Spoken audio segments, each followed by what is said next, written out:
Good afternoon, everyone. Today marks the tragic anniversary of the October 7th, 2023 attacks against Israel, where 1,200 men, women, and children, including 46 Americans and citizens of more than 30 countries, were slaughtered by Hamas. October 7th, 2023 was, of course, also the day when Hamas took 254 people hostage, including 12 Americans. An estimated 101 of those hostages still remain in Gaza, including 7 Americans: Itay Chen, Judith Weinstein, Gad Hagay, Eden Alexander, Keith Siegel, Sagi Dekel Chen, and Omar Nutra. Hamas should release every one of these hostages immediately, and the United States will not rest until they are returned to their families. Hamas's attacks on October 7th launched a war that continues today, with tragic consequences for the Palestinian people. As the Secretary said in his statement this morning, the United States mourns the death of every innocent who died on October 7th and in the year since. And we are determined to continue to work for a ceasefire agreement that brings the hostages home, alleviates the suffering of the Israeli and Palestinian people, and ultimately brings an end to this war. In a speech just days before his son Hersh Goldberg Polin was murdered by Hamas, his father Jonathan Polin said, "There is a surplus of agony on all sides of the tragic conflict in the Middle East. In a competition of pain, there are no winners. It is far time to end this conflict and to begin the work for a common future for Israelis and Palestinians with equal measures of security, dignity, opportunity, and freedom." With that, Matt. Okay, before we get back into Gaza, which I'm sure we will, can I just get you, do you have an update on the flights out of Lebanon for Americans? I do. So the flights that we launched last week, the U.S. organized flights, continued over the weekend. There was another flight that left today from Beirut to Istanbul. That flight had approximately 150 passengers on it, American citizens, legal permanent residents, and their family members. That brings to a total of 900, approximately 900 American citizens, legal permanent residents, and their family members who have left on U.S. organized flights since we launched them last week. In addition, as we said, we have been able to block seats on commercial flights that are leaving. That has continued over the weekend as well. We have now blocked 868 total seats on commercial flights. We don't know exactly how many of those have been filled because we don't get an exact number, but we know that a significant proportion of those 868 seats have been filled. So in addition to the 900 Americans that have left and their family members that have left on the U.S. organized flights, we know there have been hundreds more that have left on these commercial flights where we've been able to block seats. And of course, there are other Americans who leave on commercial flights where they make the arrangements on their own, not through seats. Right, that and we then provide. just to put a fine point and make sure the commercial flights you're talking about are Middle East, yes, airlines. correct. Okay, and in terms of the U.S. contracted flights, been my understanding, and you guys have been putting this out every day, that these flights have a capacity of 300 people. Yeah. And there have been how many? 8? There have been around 900 people. Eight flights. Yeah, eight flights. 8 flights. So 8 flights, capacity of 300 on each for a total of 2,400 available seats on the U.S. organized flights. So far, we have had 900 people fill those seats, and we continue to stay in contact with Americans. That's far less than half. So, and you've also said that like about 6,000 people have asked for information, not necessarily, saying that they're going to leave or they want help in leaving. But can you explain why it is that, or do you have any idea why it is that 1,500 people who could have left, or there were seats who have not? So first, let me update the 6,000 number. We have now been in contact with approximately 8,500 people inside Lebanon who have asked for more information. But as we always make clear, and as I know you did in the question, that does not mean that all of them intend to leave. A lot of people are making daily assessments about their situation, and they reach out to us for information. They want to know if they can join a flight, even if they haven't yet decided to join a flight and to leave Lebanon. So look, I think that is ultimately the reason why some of these seats remain unfilled, is because you do have people who are making what are very tough decisions to leave. You have people, in many cases, who have lived in Lebanon for a long time, who have family members, not just immediate family members, but extended family members who they don't want to leave. And so they decide, I'm not going to leave today, maybe I'll leave tomorrow, maybe I won't leave at all. And it is up to them, of course, to make those decisions. We advise them to leave, and we've been making these seats available, and we'll continue to make them available as long as there is demand and as long as the security situation demands it. Okay, so the number who have left and the 150 today, that you think constitutes, and I'm not saying it shouldn't, but I just want to make sure that constitutes demand to you. Even if it's 150 people today on a plane that carries 300 people, that's half full. So does that mean that you still think there is demand? We do still think, yes, we do still think there is Okay. demand. And actually, there are probably other people who, for whatever reason, can't make it to the airport, Fine, but yeah, still, that's fine. but yes, I just want to make sure that I understand. we do believe there is still demand, and so we plan to continue organizing All these right. flights. Last one on this, and that I know you can't speak to the fares that Middle East Airlines charges, but is it still correct that the maximum fare on your contracted flights is $230? I think it's $283. $283. It's $283. That's correct on the flights that we organize. And then I have seen these reports about what people are being charged to fly on Middle East Airways. I'll tell you, we have not always seen information that backs up some of those claims. And I will note that on the seats that we make available or that are made available to us, held in reserve for American citizens, the price for those seats on Middle East Airways has been far, far less than you see as the thousands, somewhere less than $400. So far, far less than the price that you've seen quoted sometimes for people. I suppose maybe they're looking to book separately from Middle East Airways. I can't speak to individual people's situations. But when it comes to the seats that are made available to us, that we are making available to American citizens, legal permanent residents, and their family members on Middle East Airways, they're less than $400. Okay, and sorry, I know I said that was the last one, but I got one more, which is just that there are 8 flights. All but one of them has gone to Istanbul. The other one went to Frankfurt. I will Is have that to correct? check. They've been to Istanbul and Frankfurt. I know most of them have been to Istanbul. I don't remember if it's Thank 7 you. and 1 or some other breakdown. Okay. Sure, Yeah. yeah. No, it is indeed a somber day. I wanted to ask you on something that you said in your opening statement. This call, and you said it many times in the administration, this call saying it is far time to end this conflict today. Obviously, this conflict is not only ongoing, but it's escalating in every direction you look at. There are new operations in Gaza. There's, of course, bombing in Lebanon, and we're waiting for the response against Iran's attack. So when you say it's far time to end this conflict, and obviously you have to be two sides, to agree to end the conflict, are you saying specifically to Israel, stop the bombing, stop its operations in Gaza, or do you still support those? We do not believe that a ceasefire where Israel unilaterally stops the war without an agreement with Hamas to stop attacking Israel, to release Israeli hostages, to release American hostages, to release the hostages of other countries is a just outcome. We want to see a ceasefire, but it needs to be a ceasefire that includes both parties to the conflict, not just one. A few things, Matt. Just a broad question to perhaps reflect a year on. It's the anniversary of October 7 Hamas attacks. It's also the anniversary of the start of Gaza war, which is, according to Palestinian health authorities, killed nearly 42,000 people. And everything we've lived through, I'm wondering, does the United States believe Israel is safer today than before the start of this? And given the United States has supported Israel throughout this, I'm just wondering if there is any reflection within the administration going back to the early days and sort of looking at the steps that you've taken. Is there anything that the administration would have done differently since then? So let me answer the last one first.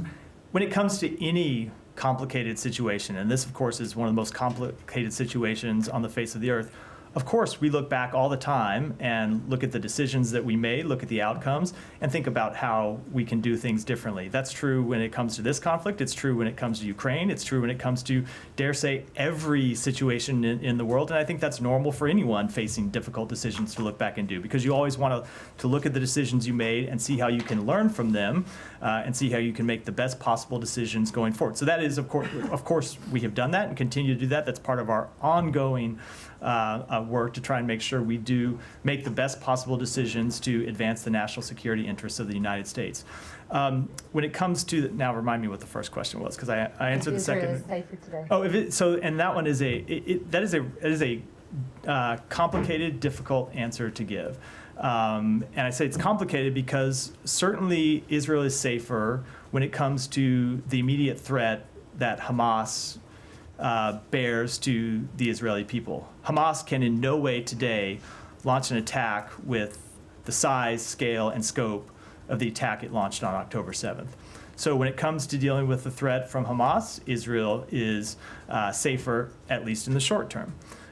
When it comes to the threat faced by Hezbollah, you have seen Israel degrade Hezbollah's military capabilities over the past 10 days or so. It does not mean they have eliminated them. They certainly have not eliminated them, but they have degraded them. But to the longer term question, is Israel any more secure?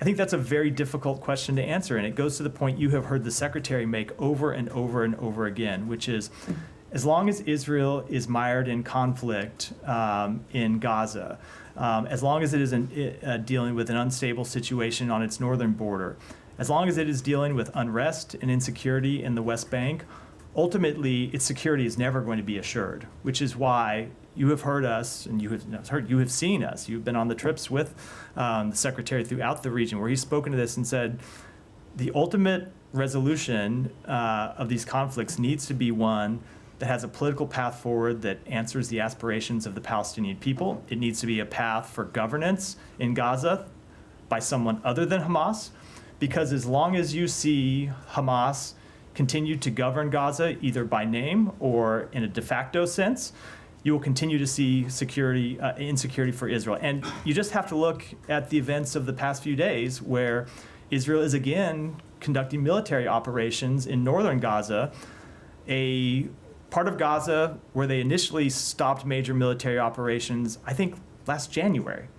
And they're back in because Hamas still has control of large parts of Gaza City and northern Gaza, because there has not been a path forward that provides an answer to the security questions and provides an answer to the governance questions, not let alone the reconstruction questions that very much need to be answered. Right, so let me take that to Lebanon then. Are those questions at all answered or being answered, or are the answers being thought about right now because Israel is conducting an operation in Lebanon? And given that over the weekend, for example, it has targeted some densely populated Beirut suburbs, I'm wondering if the United States still sees this as a limited incursion. We have seen the ground operations so far continue to be limited. We've seen limited incursions on the ground. That is not to offer any kind of forecast about what's going to happen. It's just an assessment of what we see on the ground right now. I would just say, with respect to the two situations, though, they are different. Lebanon is a sovereign state. Gaza is not, right? Gaza is was ruled by a terrorist organization. Lebanon is ruled by a government, an imperfect government in many ways, because Hezbollah has a veto on many of the functionings of the state, and the state does not have a monopoly on security. Hezbollah has maintained arms and the ability to thwart state security for many years. So it is a different comparison. So I just note that as a bit of a qualification. Just on the limited incursion, though, what is the parameter for U.S. for this to be considered anything beyond limited incursion? What needs to happen? I don't want to forecast what's going to happen, which I think I'd have to do to get into that. What I can tell you is we're watching this very closely. We support their ability to target militants, to degrade Hezbollah's infrastructure, to degrade Hezbollah's capability. But we are very cognizant of the many times in the past where Israel has gone in on what looked like limited operations and has stayed for months or for years. And ultimately, that's not the outcome that we want to see. The outcome that we want to see is the full implementation of UN Security Council Resolution 1701, which would mean Hezbollah forces push back from the border, UNIFIL and the Lebanese armed forces coming in, and those security forces, not Israeli security forces, but the IDF, I'm sorry, the LAF and UNIFIL taking the place of security forces in southern Lebanon and providing that buffer zone so Israelis in the north of Israel can return to their homes and Lebanese in the south of Lebanon can return to But their are there homes. any active conversations about this? Because, I mean, at the moment, it does appear that the United States is greenlighting what Israel is doing in Lebanon so far. But do you have, and you just talked about how there was no post-war Gaza plan, there was no political pathway, and that left us where we are a year on in Gaza. But you don't seem to have anything concrete for what comes after Israel's Lebanon operation either. So isn't that a point of concern for the United States? That this risks being an open-ended So thing as well? so I would just reject the first sentence or two sentences of the question. There are very serious ongoing conversations about this with our partners in the region, with the government of Israel, with partners outside the region, about what the path forward ought to look like. Just because we don't make the details of those conversations public, which we are not at this point, doesn't mean that we are not actively engaged in them. As you know, the Secretary talked to a number of his foreign counterparts over the weekend, the French Foreign Minister, the Qatari Foreign Minister, the Foreign Minister of Saudi Arabia. He talked to the Foreign Minister of Egypt earlier today. We are very much engaged in those conversations. Final thing for me. President has said he doesn't want Israel to hit Iran nuclear sites and also like the oil facilities, but I'm just wondering if Israelis actually have given you any assurances that they won't do that. Now, I'm not going to get into those private diplomatic conversations. We continue to discuss with them what their response will look like, and I will leave it at that. Just to follow up on one bit of what you said to Humera, you said the ground incursions continue to be limited, I believe. So does the United States believe that the bombings in the Beirut area are included in that limited character trait that you guys are I don't have a wishing to characterization see? of them one way or the other. They have been conducting strikes. They've been conducting strikes targeting Hezbollah militants, and certainly there are more strikes happening this week than there were 3 weeks ago when they weren't operating. But it's in terms of a sweeping characterization of them, I don't have one. And so long as the Israelis are going after Hezbollah targets in those Beirut strikes, the U.S. is supportive of them doing that. We're supportive of them targeting Hezbollah, but of course we expect them to target Hezbollah in a way that complies with international humanitarian law and that minimizes civilian casualties. And have they done that so far? That's never the question I can answer with a sweeping conclusion here. As you know, it takes an assessment of individual strikes before we can reach any of those kinds of conclusions. And we know that this department is carrying out that assessment when it comes to Israeli operations in Gaza. Are you also carrying out that assessment when it comes to Israeli operations in Lebanon targeting Hezbollah? I don't have any announcements to make today. We're in the early stages of this conflict, but that is the type of assessment we regularly conduct all around the world. Well, why can't you tell us if you're looking into it? Because if you say you regularly conduct it? we are in the very early days of this conflict. There are a number of assessments, a number of incidents we are having to look at with respect to Gaza. We have, I think, as you know, a limited number of people available to perform those assessments, especially when you look at the number of incidents that have been reported in Gaza. So I can't give you a readout of what we're doing with respect to strikes in Lebanon, but we take that obligation incredibly seriously. Okay. Can I just follow up on Sure. that? I apologize. But, I mean, okay, you're doing these evaluations and come out whenever they come out. I mean, the president, during the Gaza said, oh, the Israeli operations were over the top, for example. So specifically, the ones that are happening now in Lebanon, are they over the top? I don't have a sweeping conclusion to offer you at this point. We're watching all of them closely. We make our judgments, both when you look at the totality of incidents, and I don't have an assessment to offer on that. And then there are different questions about about individual strikes that are the types of things that we regularly look at. Were you done? Just one more question. You said in your opening remarks that the Biden administration continues to work towards a ceasefire. You gave, readouts, or actually you didn't give full readouts, but you noted the phone calls that the secretary has had in recent days that are driving towards that outcome. But from the perspective of us, it does seem like that effort is a little bit stalled right now, as you guys are waiting to watch what Israel does militarily. Would you reject that conclusion, or So the only thing I would reject about the way you phrase the question is our efforts are not stalled while we wait to see Israel's military operations. We continue to push for a ceasefire in Gaza, but you have to have the parties come to a table, and it remains the case, as has been the case for some time, that Hamas has been unwilling to engage in a meaningful way with the mediators, with Qatar and Egypt. And I will say that refusal by Hamas to engage in a meaningful way predates the start of Israeli operations in Lebanon. But if you just look at the things that Hamas has publicly said for some time, they have been hoping for a wider regional war. They have been hoping for a wider escalation of this conflict. They've wanted to see Hezbollah come into the conflict. They've wanted to see the other Iranian proxy groups come into the conflict. They've wanted to see Iran come into the conflict. So they will have to assess why it is they refuse to engage, or they would have to speak to why it is they refuse to engage meaningfully on a ceasefire that would in every way alleviate the suffering of the Palestinian people. But I don't think it's any secret that they have long wanted to see Israel under attack from other directions as well as just from inside Gaza. And is there any latest ceasefire proposal that you're waiting for Hamas to respond to right now? No, that's not exactly. I'm pausing only because I went through some of this, but it's probably on a day that you weren't here. Where we've been, no, it's quite all right. So there was a ceasefire proposal that we put forward. There was then a bridging proposal that we put forward. The bridging proposal had a number of implementation agreements that were going to have to be worked out, and we had been engaged in a process where we were talking with the Israelis about what proposals we could put forward that would get them to yes, and the other mediators, Qatar and Egypt, had been talking about what proposals they could put forward to Hamas that would get Hamas to the yes. The idea being you look for the Venn diagram between those two parties that would get you an ultimate agreement. And several weeks ago, Hamas just started refusing to engage in any meaningful way about what things they might be willing to accept. And you haven't heard from them in weeks? So the Egypt and Qatar would have to speak to their communications with Hamas. I can't speak to whether they're talking with the Hamas officials outside Gaza or not. I'm sure that they have some regular communications that I won't speak to, but we have not heard from them in any meaningful, substantive way when it comes to the ceasefire proposals on the table in weeks.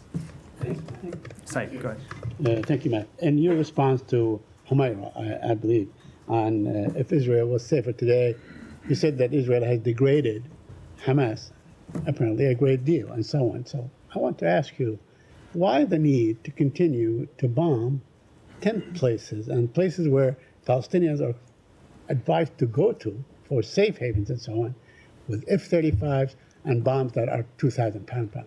So Why is there a need to continue to do this kind of bombing? So I'm not going to speak to any particular decision about what kind of strike to use, but they continue to engage with Hamas forces in Gaza because Hamas forces continue to pose a threat. But Said, that just goes to the point that I was making, that they will never end the conflict in Gaza through a military response as well. It is going to take a political approach, it is going to take a different governance approach, and it's going to take an approach that means that something other than Hamas, and it can't be Israel, it can't be the IDF, but something other than Hamas is in Gaza governing. But Israel continues to use these bombs, these huge bombs. In fact, bombing a coffee shop in the West Bank, which is an area they control. They should not be bombing by, aerial bombardment, coffee shops and so on. But you mentioned a point that takes me to my other point. Israel seems to be cutting off the north of Gaza from the south. They're basically, what is underway is nothing short of ethnic cleansing. Now, you all along have said, and the president, I think the secretary said that, I'm not so sure whether the president said that or not, but you don't want to see Gaza reoccupied. You don't want to see any part of Gaza reoccupied. Are you aware of these reports, and do you have a response to them? We have seen these reports. Let me state first very clearly that no, we do not want to see Gaza occupied by Israel. We do not want to see the territory of Gaza shrunk in any way on a permanent basis. And when it comes to these reports, we are engaging with the government of Israel to find out exactly what it is they intend. But I will say, just generally speaking, we want to see people in Gaza be able to return to their neighborhoods, not being forced to leave their neighborhoods. Now, if there are Hamas militants operating underneath an apartment building, before Israel launches a strike on those militants, I think you would want to see the civilians evacuated. That would be something that would be a good thing for those civilians to see that they are out of harm's way. But it gets back to this broader point that I made, which is as long as you don't have a political path forward, and you don't have a solution to the very real governance questions, you can kill Hamas fighters, but Hamas will continue to recruit other fighters and continue to put the Palestinian people in danger and continue to endanger Israeli security as well. That will give Israel a cause for continuing this war. I mean, nobody expected a year ago that this war would be going on at this time, but it is. And it can conceivably go on for many more months, maybe even years, and so on. What is the end game? What do you, in your view, what is the end game of Israel?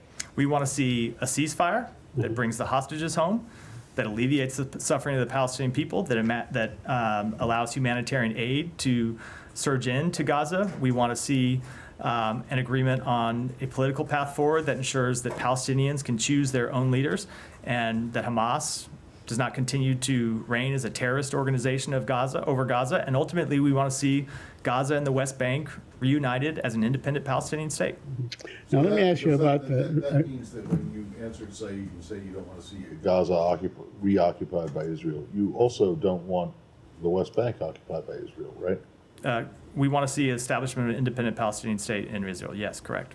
So you don't want the Israelis to be occupying the West Bank. We want it to be. Right. We want it to be ultimately its own independent Palestinian state, occupied by Israel, not occupied by Israel or anybody else. No, we want to see it governed by Palestinians. And then just secondly, and I've asked this, and I know others have asked this before, but when you talk about how you want a ceasefire in Gaza so that people can return to their neighborhoods and their homes, how many neighborhoods and homes do you think are left for them to return to? So by various estimates, somewhere around half the buildings, maybe a little over half the buildings in 50%. Gaza have been destroyed or damaged. There are other buildings, obviously, that remain, and we want to see people be able to return to their neighborhoods.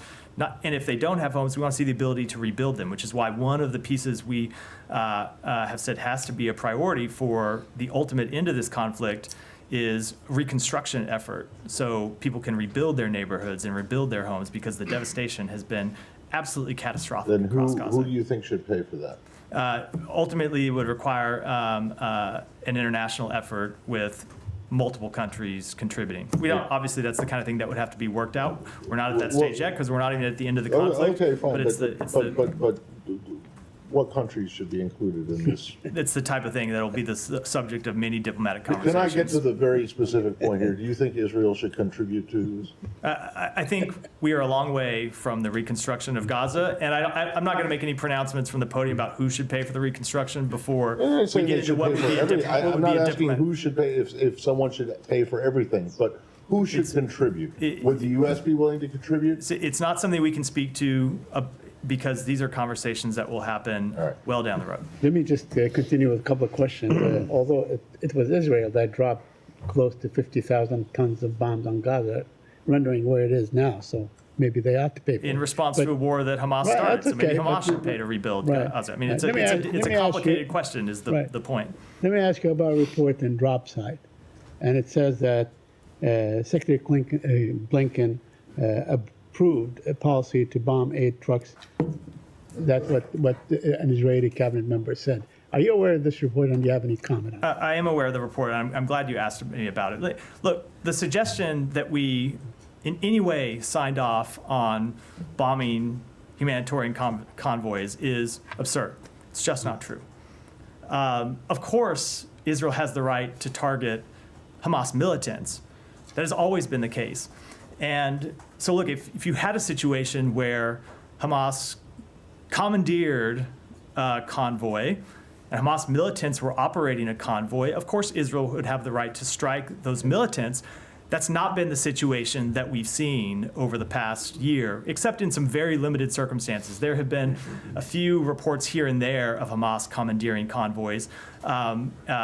In most cases, returned quickly to the humanitarian organizations. It has not been, there's not been any widespread evidence that we have seen of Hamas actually taking convoys and commandeering them, which is, I think, the scenario, or the proposition of this scenario presumes. So the strikes that Israel has conducted on humanitarian convoys have been times when they have had failures in their deconfliction processes, where they have had intelligence failures, and when they've just made basic mistakes.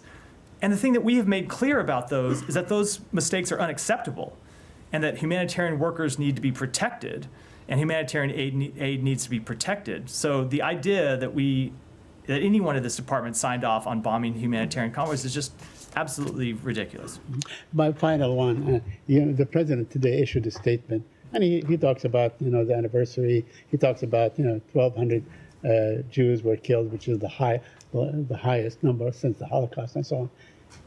But he did not mention the genocide that the Palestinians are subject to.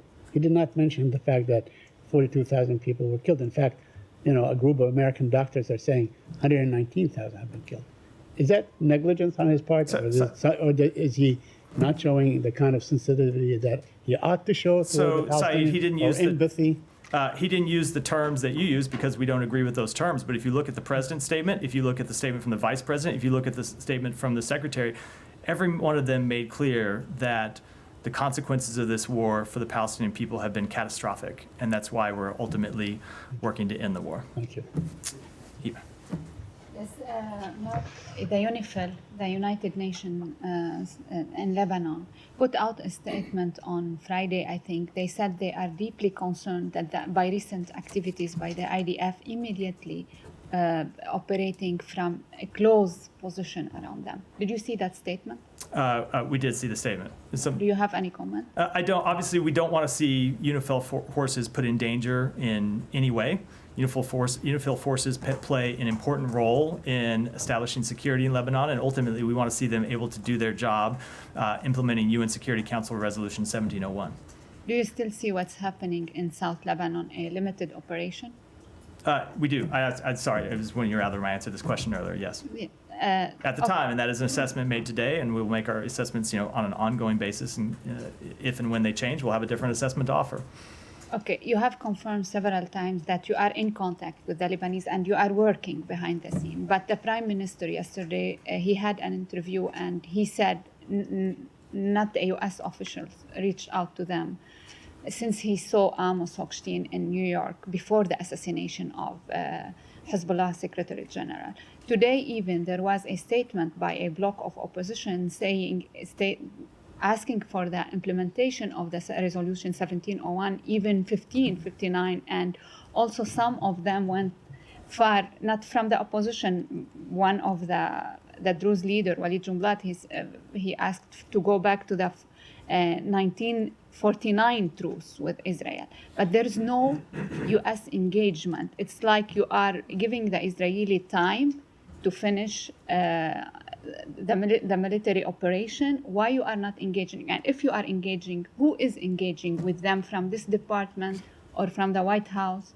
What are you doing? So we have had ongoing diplomatic engagements with Lebanese leaders. I can't give you the who and the time here, but we have had it going on for some time. And I should say, just as importantly, we have had a number of diplomatic contacts over the weekend, some of which I mentioned earlier, and going back all through last week with partners in the region who are engaged with the Lebanese government. But I should make very clear, the solution to the political crisis inside Lebanon is not one that can be or should be dictated by the United States.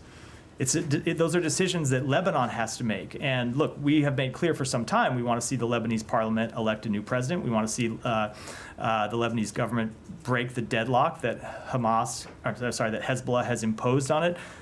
But these are not the kind of these are not the kind of solutions that the United States can come in from the outside and impose. But the Iranian foreign minister visited there, and 2 days ago, in Lebanon, the situation, it is not a domestic situation. It's a regional situation. Of course. Yeah, so of course, and we have been engaged both with Lebanese actors and with actors in the region, making clear the importance of the ultimate implementation of 1701, making clear the importance of Lebanon breaking the deadlock that has existed that has prevented them from electing a president. But at least with respect to that last one, that is a question that Lebanon has to work through. We can offer our support, we can offer assistance, but those are decisions for the Lebanese to make for themselves. Michelle. Yeah, thank you. I have several questions too. You said earlier that we are in early days of this conflict. How long do you expect it to last? I don't have any assessments to offer. Obviously, we ultimately want to see a diplomatic resolution. Second, are you planning to keep asking the Israelis to keep the airport open? We think it's very important that not only the airport be open, but that the roads to the airport be open so that American citizens who want to leave that can get out, but also citizens of other countries who want to leave, be able to leave, can get out. So yes, we want to see the airport stay open and we want to see the roads to the airport be open. And in your readout regarding the call between the secretary and the Saudi foreign minister, you said that they discussed ongoing efforts to fund and support the Lebanese armed forces and the importance of international support for UNIFIL. Are there any specific steps that you are considering?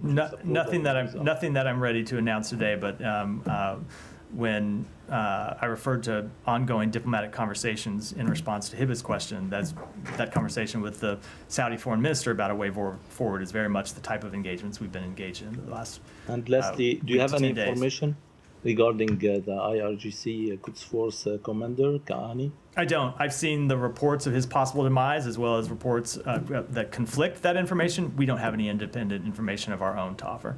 Thank you. Alex, and then we'll go To sum up your line of question with Humaira Said and others, going back to last year, both the president and secretary advised Israel not to make a mistake of 9/11. So our response to 9/11, is it your assessment that this is in fact what Israel has been doing the past year? Or? Certainly, they have made a number of mistakes along the way. There are a number of things that we think that they could have done differently and that they should have done differently, and we've offered advice to them at times, but ultimately they are a sovereign country that has to make its own decisions. Thank you. On Iran and its proxies, you made clear last week that Iran had not notified you prior to its latest attack. Now, it happens, there are reports that it did notify Russia prior to it.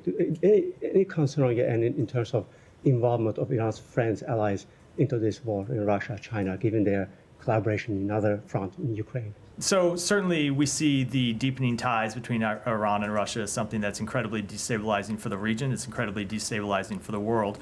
And that applies to the Middle East. It applies to everywhere that Iran and Russia operate. On that line, there are reports that Viktor Bout, who was released last year as part of the hostage deal, is back in business and is apparently a part of potential armed deal with Houthis. Is any reaction from the state? Yeah, look, so as we made clear when that arrangement was announced, and as we've made clear at other times when we've made arrangements to bring American citizens home, these are always very difficult decisions with trade-offs involved. And we have to make the tough decisions to bring American citizens home.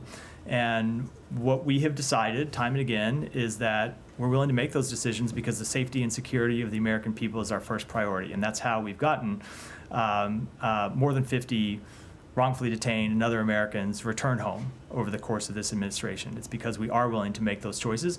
And I think when you look at the Americans that we have brought home versus the people in Russia's case that they have been able to get home, it says something about the type of individuals that our societies value. Now, when it comes to Viktor Bout specifically, there are any number of actors that Russia has engaged over years, not just Viktor Bout, but others, to engage in destabilizing behavior, including making arms available. There has been no shortage of people, both inside the government and outside the government in Russia, willing to fulfill that role. And what we do is monitor those very closely, take steps to counteract them, and ultimately take actions to hold Russia accountable. Thank you. I have two more in Ukraine and Georgia if you have time to come back to them later. So are you doing anything in this case? I don't have anything to Do you announce. even know if it's true? So I don't have anything to announce today, but I'll tell you that we watch these things very closely, and you've seen us impose any number of sanctions on Russian individuals for engaging in this type of behavior. Yeah, a lot of them, but you don't know And- if this specific report is true, that he's now trying to do. I don't drum have up anything this to.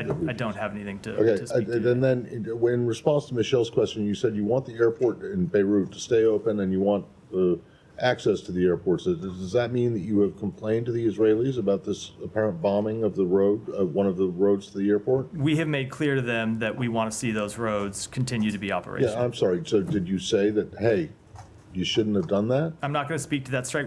But we may have made Well, clear to them, why even not? just going back before that specific strike, we have made clear that we want to see those roads to the airport open so American And citizens and how others can get effective out. would you, do you think that was? So we have seen I mean, 900 I just saw pictures of the road in flames. and we saw around 150 American citizens able to get to the airport Yeah, today yeah, and able to yeah. leave, But and we you have said- but you said other that flights it that are was- planned. Look, it is an ongoing All right. situation, but we want to see the roads open. Last thing, and I'll stop. In response to, I think it was Hibba's question about UNIFIL.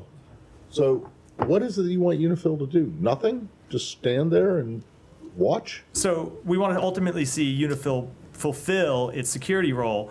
The question about what they do in the immediate days is a question for UNIFIL to make, not the United States. But we want to see them No, but not. We want to see them not be put in harm's Sure, way. yeah, but they're a peacekeeping force. Correct. They're a peacekeeping force there to push Hezbollah Yeah, so back look, from the border. peacekeeping forces don't go into places like, Yeah.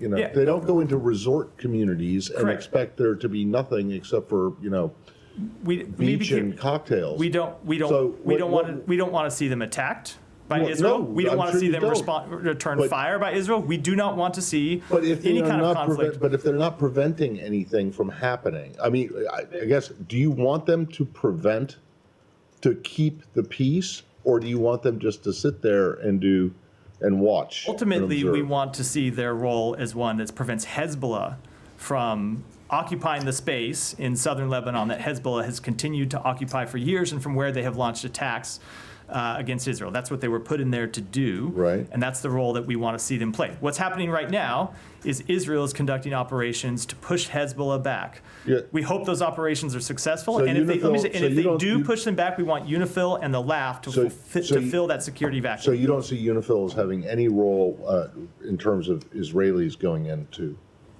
Lebanon? Their role is there to going keep up to- Hezbollah back. Now, for a variety of reasons, UNIFIL and the LAF have not been able. Peacekeeping involves, like, you're keeping the peace not I'm between aware, one side. but for a variety of reasons, UNIFIL and LAF have not been able to prevent Hezbollah from sitting in those areas just over the border from Israel and launching rocket strikes and other attacks against Israel. So Israel is taking steps. Okay, but At the see- end of that, we want to see UNIFIL play But that see, role. this isn't an anti-Israel question, and I'm not suggesting that UNIFIL should be taking action against Israel, but they haven't been able to do it. So why do you think they're going to be effective now?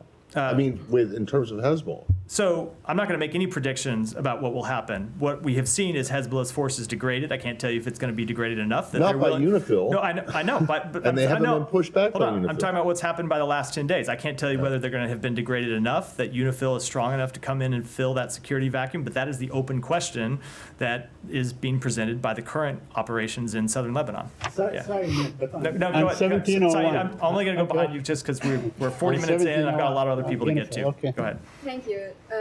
So in his statement on the anniversary of October 7 today, Secretary Blinken specifically mentioned the names of Americans killed by Hamas, but he did not mention Americans who were killed by Israel since October 7, like Tevfik Ajak, Ayşenur Ezgi Egi.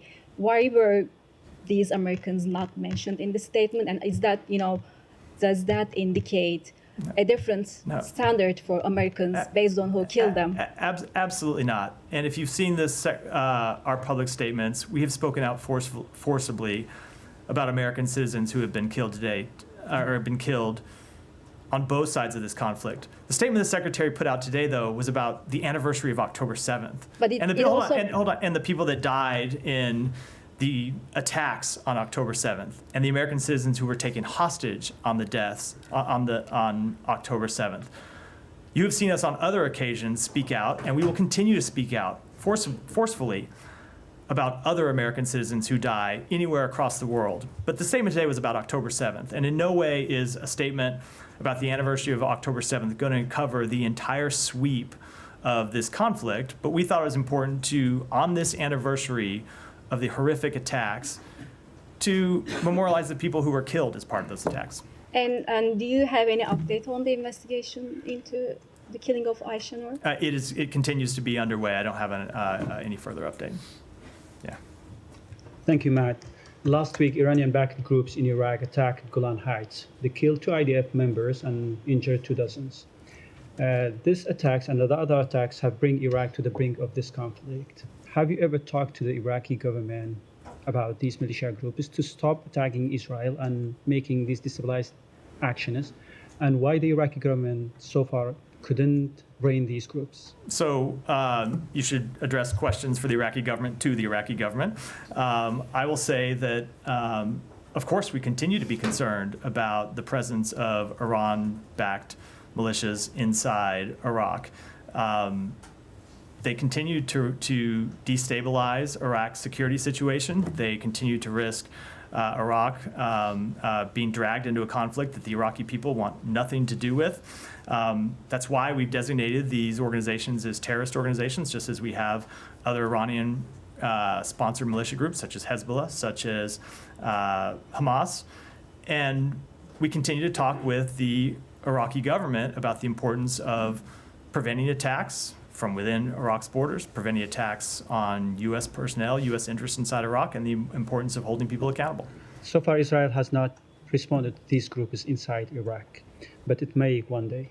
So have you ever requested Israeli or advised Israel to not attack these groups inside Iraq in order to prevent the war not spill over to Iraq and shield the Iraqi territory from that war? So I'm not going to get into private diplomatic discussions, but we have said before that Iraq deserves the chance to move beyond decades of conflict, and it's why the presence of these Iranian-backed groups inside Iraq are so troubling, because they ultimately destabilize Iraq and they destabilize the region. Thank you. Yeah, Gita. I want to go back to your conversation about U.S. talking to Israel about its retaliation against Iran's attack. Have you tried, has it even tried to dissuade Israel from retaliating? We have had a number of conversations with them. You've heard us say before, they have a right to respond. This was an attack of 200 ballistic missiles that Iran launched on Israel. And of course, they have a right to respond to a state-on-state attack like that.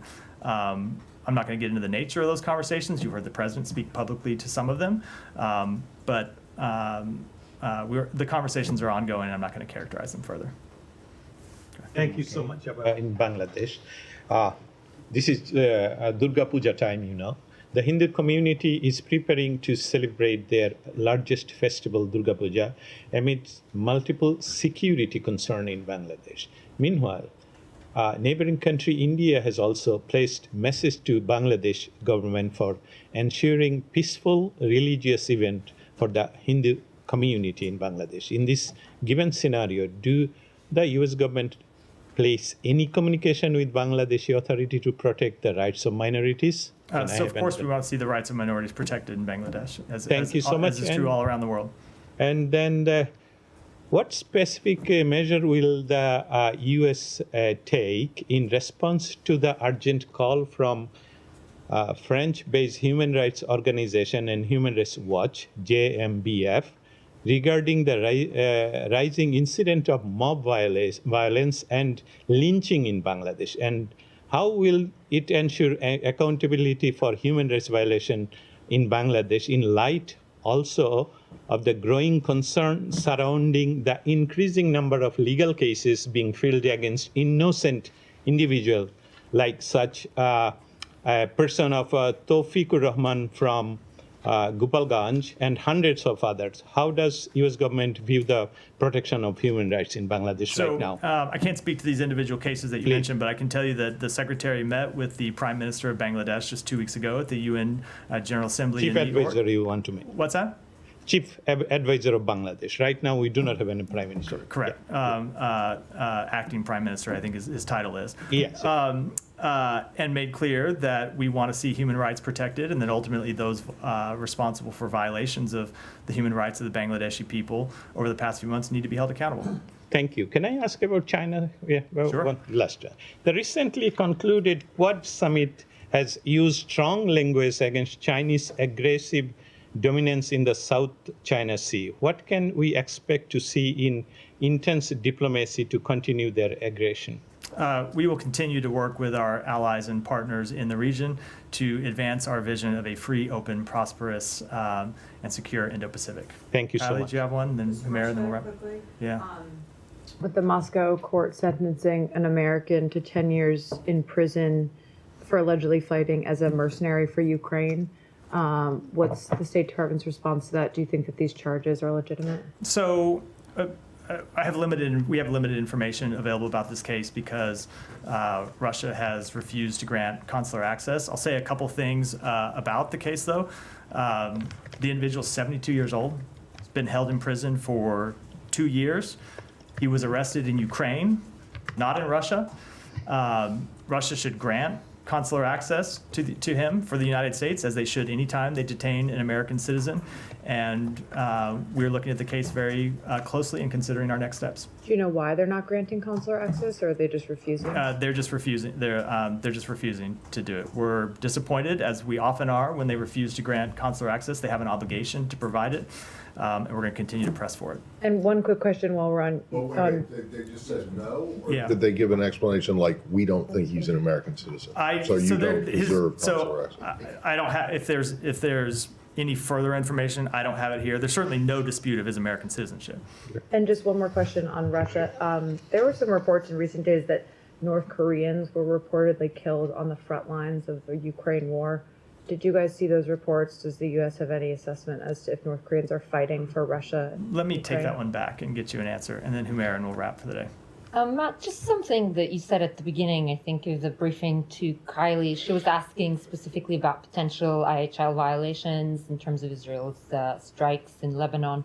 And you said, with respect to Gaza, I mean, she asked about that later, but before you said, a limited number of people available to perform those assessments, especially when you look at the number of incidents that's been reported in Gaza. So we'll ask you about these potential IHL violations of Israeli offensive since the beginning of Gaza war. Are you suggesting that U.S. hasn't been able to conclude these assessments because you're short of personnel? No, not in any way, only that it takes us longer to conclude those assessments because of the number of personnel that we have available to conduct them and the very high number of incidents that we're having to look at. If you look at the National Security Memorandum, which we released, I think it was in April, it made clear there that we were looking at a very high number of incidents. And it is an extremely intensive process to look at incidents, to try and gather facts and apply those facts versus the law, and we have a lot of them to look at.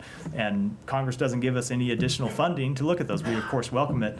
But no, only that we have a lot of incidents, so it takes time to work through all of them. Right, and in terms of the process we're talking about, are we talking about an atrocity determination? What kind of process I'm are not we going to get talking into about? we've said a number of times, it remains true that we have a number of different assessments underway looking at individual, potential individual violations of international humanitarian law, but I'm not going to get into the Do you details. think you're going to be able to conclude them either way before the administration hands over to the next administration? So there have been, I've made this clear before, there have been some that we have concluded already, because you can always, look, you know how it is, think about any kind of investigative process.